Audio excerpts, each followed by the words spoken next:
All right, what up, y'all? So, I ain't gonna lie. I wanted to pause making the AEW videos for a little while because they were just getting like monotonous and very negative. And it's like, I don't like making the negative videos all the time. It's very exhausting for me. You know what I'm saying? I don't like just reading how people don't like AEW all day because I don't like it either. You know what I'm saying? But it's not doing anything. You know what I'm saying? And our conversation isn't changing the product. So it seems like to me, I'm just talking to the wall sometimes. You know what I'm saying? Obviously, people who feel the same way, they respond. And people who don't feel the same way, they respond as well. But for me personally, it was just like, why am I talking about AEW so much when they're not even caring enough to fix the things that I've been asking them to fix? And not just me, everyone who sees the AEW is not the way it used to be. You know what I'm saying? Because you start off with, we hear Ricochet on an interview saying that he believes that if it wasn't for him, there would be no AEW. Now, on surface level, I understand what he was trying to say. He just didn't do a good job of delivering it. And I feel like ever since Ricochet left AEW, he's just become more arrogant. And I'm like, is he playing like a heel role on TV or something? Like, what? Everything I hear him say is just so arrogant. And it's like, bro, like, it's very off-putting because I always loved Ricochet. You know what I'm saying? Never had a bad word to say about Ricochet. But he comes to AEW and he's just like, I don't know if this is his actual personality or if he's like playing a role. I don't know what's going on, but I'm not on social media like that. But people tell me, oh, he's telling fans to suck. I'm like, what? You know what I'm saying? Why are you telling fans to suck stuff? What's your problem? And now he's going on interviews saying in front of everyone that he thinks he's the reason why AEW exists. And listen, again, I know what he was trying to deliver. You know what I'm saying? Him and his independent work, if it wasn't for him, you wouldn't be able to get this many independent wrestlers in one group to make an AEW. You know what I'm saying? AEW in itself is an anomaly. It's extremely successful because of what it's created on, what its basis is. And Ricochet is a part of that basis. You know what I'm saying?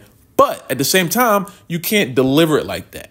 Because then it seems like to people who aren't going to listen or people who just already have a feeling about you, Ricochet, people are going to be like, oh, he's saying that he should take all responsibility for it. Forget Cody and the Bucks and Omega and all them. And that's what pushes people away from Ricochet. Because it seems like he's just taking credit for everything and not giving it to anyone who we all know were there on that first night, that press conference, when Ricochet was not in AEW. You know what I'm saying? So you got that. And then you got my man Blue Dust, Red Dust, Dustin Rhodes, Cody Rhodes' brother, the legendary Gold Dust. I hope he's in the Hall of Fame. I hope he gets inducted to the Hall of Fame soon, if he's not already. No, he's not, right? No, I don't think he is. He goes on social media and just start crying. Stop making fun of AEW. We do this for you. I'm like, bro, what are you crying about, bro? The reason why people are so critical or so adamant about where AEW is right now is because it sucks. You just put on matches every week and you have stories. I'm not going to say they have no stories, but your stories are not captivating. The difference between Dynamite this week and Raw this week, Raw had legitimate story in their 2 hours to the point where there was only 25 to 27 minutes of wrestling on the entire show. But it was still highly regarded as one of the best Raws we've seen this year because of story. Two stories. The New Day story and Drew McIntyre coming back, add himself into the whole bloodline, Jey Uso, Sami Zayn, Rollins story. As convoluted as I think that bloodline story is getting, it's still a story that people care about. And we got Drew McIntyre back in the fold. And CM Punk is still here. I was surprised Drew McIntyre came back on Raw. I really wanted Drew and Punk to be on separate brands after the Hell in a Cell match. But we'll see what happens. They may not even cross paths. I don't know. So you got that. And then Dynamite is like, all right, we got match. John Moxley, don't care. Match. Mariah May. Okay. Match. Chris Jericho taking up half of the show. Main event match. All right, guys, I'll see you next week for the Blue Group second round tournament for the Continental Classic. I don't care about that classic. It's a tournament where the Continental Champion is in it, and the TNT champion is in it. And then Okada just got pinned on Collision, and it didn't even ruffle no feathers because, like, Okada doesn't even matter anymore. One of the best wrestlers in the world today, still highly regarded as such, being Okada, got pinned on Collision for this tournament as he's champion. What are we doing? I don't understand. And that's like, I don't understand it. You know, I don't understand the whole I don't get it. I don't understand the purpose of it when it seems like it's just being done because Tony Khan doesn't know how to write stories. So all he knows how to do is just book matches. And then some people say, oh, well, it's his job to be different from Raw and SmackDown. You want him to be different? I ain't gonna lie, this different ain't working no more. Because your ratings are dropping.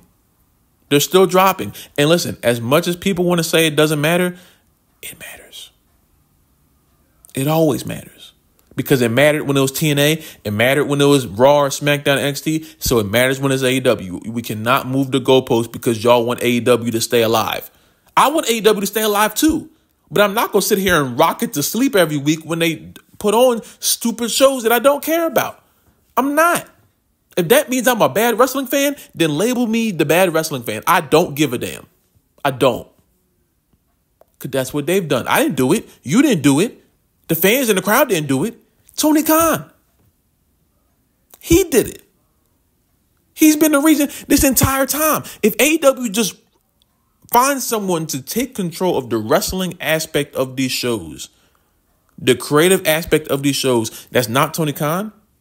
If someone takes his role and just lets him do the business stuff, AEW will be much better. I believe that 100%. Because Tony Khan doesn't know what he's doing. He never did. It was just a new shiny toy. And now the new shiny toy doesn't matter so much because Triple H is here now. You know? Y'all ever saw Toy Story? The first one. The main character, Andy, he had Woody. That was his favorite toy. He had a whole bunch of toys. Woody was his favorite toy. Until his birthday came around. He got Buzz Lightyear. He was flying and wings and buttons and lasers and stuff. He dropped Woody like a bad habit. I don't want to play with you anymore. He didn't care about him. I don't know if that scene was in the first one or the second one. I don't know. But the point still stands. AEW was the new shiny toy. But then Woody got a little refurbished. We got rid of the bad administration and brought in Triple H. Is Triple H perfect? Hell no. He does a lot of goofiness. But guess what? If I'm picking Triple H or Tony Khan, I'm picking Triple H every single time.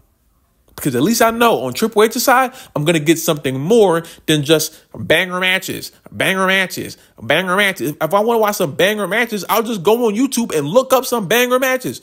I'll go watch some TNA or some 2005 WWE or some retro AEW from 2019, 2020, 2021. If I want to see a banger match, but Dynamite isn't bringing in people to watch because no one cares to see this stuff that they can just watch a recap of on YouTube when the show is over. But Monday Night Raw is must-see television because you got to be there when these things are happening. You want to be in the moment while it's happening. I'm going to be there tonight for Raw. I'm locked in at 8 p.m. because I want to see what the New Day are going to do. I want to see what Drew McIntyre is going to say. 2 major stories that came out of last week. I don't give a damn about a match. I don't. I know wrestlers going to put on a wrestling match. It's a wrestling show. But if you're not bringing anything else to the table, if you're not bringing the entertainment factor to the show, what are we watching for? And if you really think that just wrestling can make these shows better, then why aren't people watching Dynamite? Why? Why are people dropping why are the ratings dropping so much? Why does the crowd for 95% of the show don't pop for anyone? And why the hell did Tony Khan bring in this TikTok dancing Costco family and they get more promotion than Ricochet's match against Takeshita at the show? That didn't even get a big announcement. They announced that on social media. But as soon as the Costco guys, they got 3-4 segments on that Dynamite.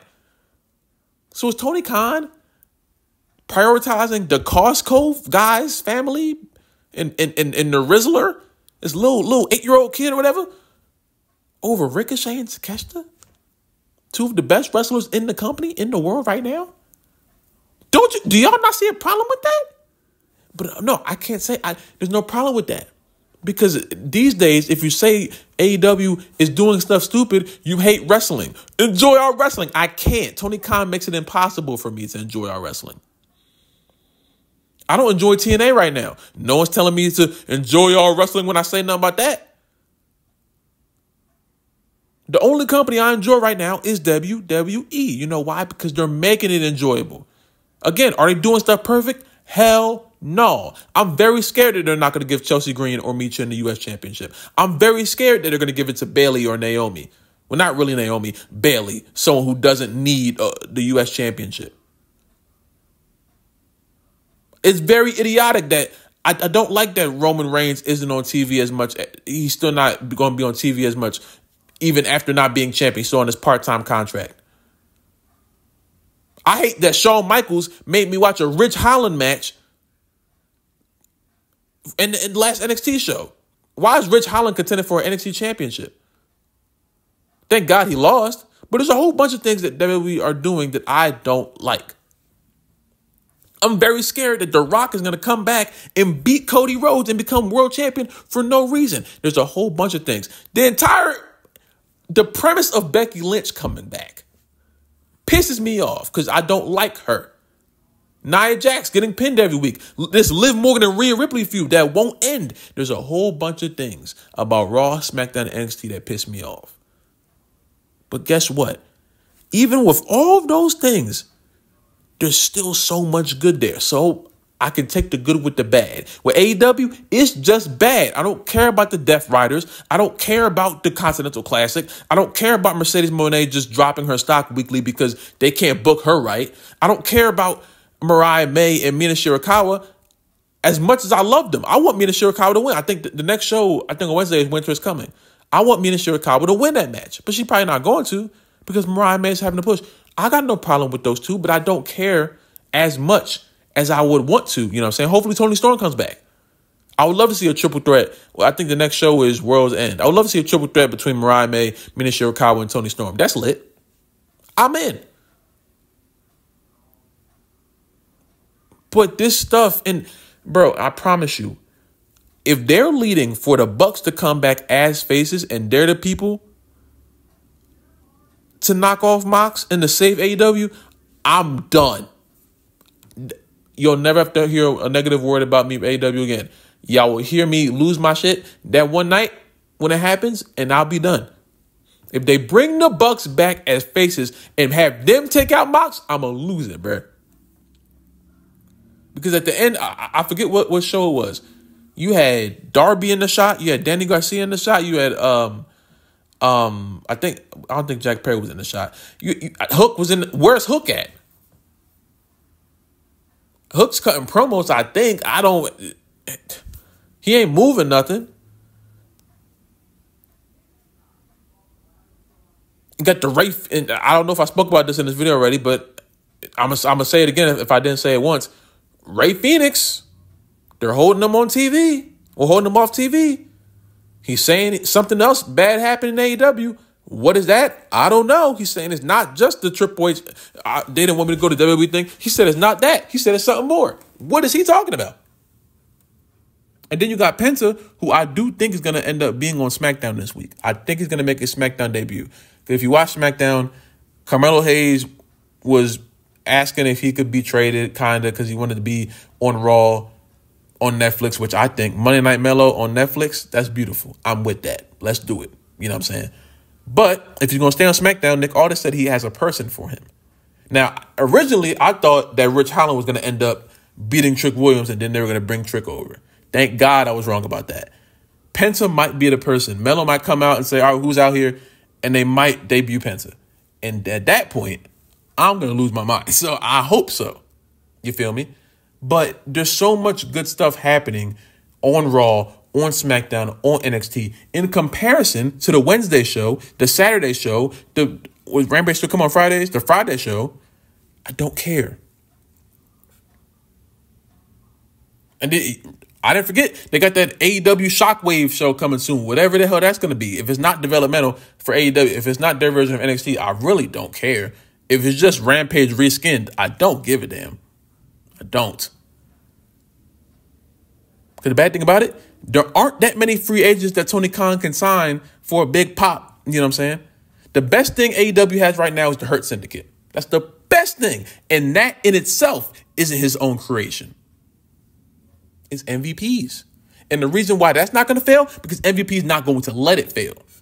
I know how you, oh, look what Tony Khan did with the Hurt Syndicate. No, look what MVP did with Hurt Syndicate. MVP gets all the credit for Hurt Syndicate.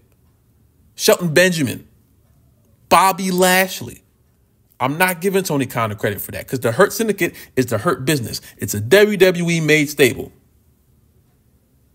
I like the theme song, though. We gon' hurt you, gon' hurt you, gon' hurt. It's like a running joke in my stream, but it ain't a joke. That's a hot fire ass theme song. I like it until the dudes start rapping. The hook is we gonna hurt you. I forget the damn word, but y'all know what it is. Come through, put the pain on you. Put the pain on you. We gon' hurt you. That shit hard. I ain't gonna lie. I'm with that. You know what I'm saying? The Hurt Syndicate make me smile. Tony Storm makes me smile. Mina Shirakawa, Mariah May make me smile. Mercedes Moné sometimes make me smile. But then you got the old Camille thing. Why they making Camille look like a damn jobber? They told me Camille was gonna take over the world when she got to AEW. She just broke away from Mercedes Moné. I don't know if they're building for her to be the one to beat Mercedes. That's cool, I guess. I don't think people care about Camille.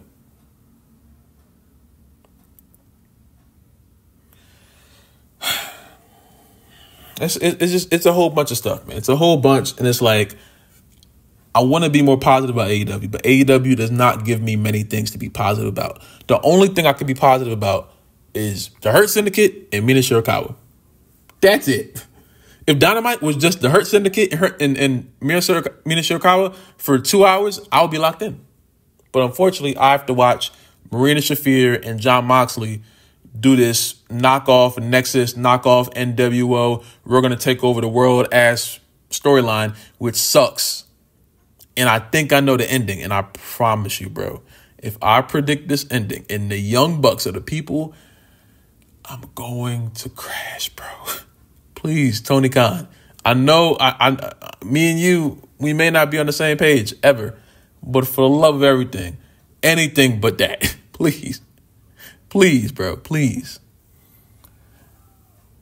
But y'all let me know, man. I know I spoke about a whole bunch of topics. I went all around the world in this video. I apologize. I'm just coming home from work. I'm about to go to sleep because I'm tired. But it's just a lot, man. It's just a lot. And I want this company, I need this company to be alive. Because it keeps the fire on Triple H. It keeps the fire on him. So, like, he can't just become complacent and start doing whatever. But at this point, we need to make the call to have other billionaires or other wrestling forget the billionaires. Other people who have a lot of money, maybe, and know how to book wrestling. Westside Gunn, he got a new wrestling company. If he gets a TV deal, I'm locked in. If Scott D'Amore ever comes back to TNA, please, I'm locked in. TV deal, get in there. Freddie Prinze Jr., the dude who plays on Scooby-Doo, he's been talking about making a new wrestling company for years now. When he drops his TV deal, let's get it. TV deal needs to be the number one thing. We need to have more weekly wrestling shows on TV to like just make this different. So it's not just Triple H and Tony Khan. And then we get to see who's real and who's fake. This video is damn near 20 minutes long. Thank y'all for 4.6K thousand subscribers, man. We are 400 away from the big 5K. I'm getting like 100 subscribers every 3 weeks, and it's insane, bro. Like at this point, if my timing is right, we'll be at 5K by like Valentine's Day, maybe a little bit before that. You know what I'm saying? So I want to thank y'all for that. We're just getting one step closer every day to changing my life, and y'all are the reason why. Love me or hate me, agree with my opinions or not, whether it's music, sports, wrestling, football, whatever you're on this channel for, if you're on it for everything. If this is your first time hearing me now, I appreciate you. Like the video if you like the video. Subscribe if you're new. Subscribe if you have not already. Comment down below what kind of video you want me to do next. Stay safe, drink water. I love you guys. Praise God. And I will see you in the next video, man.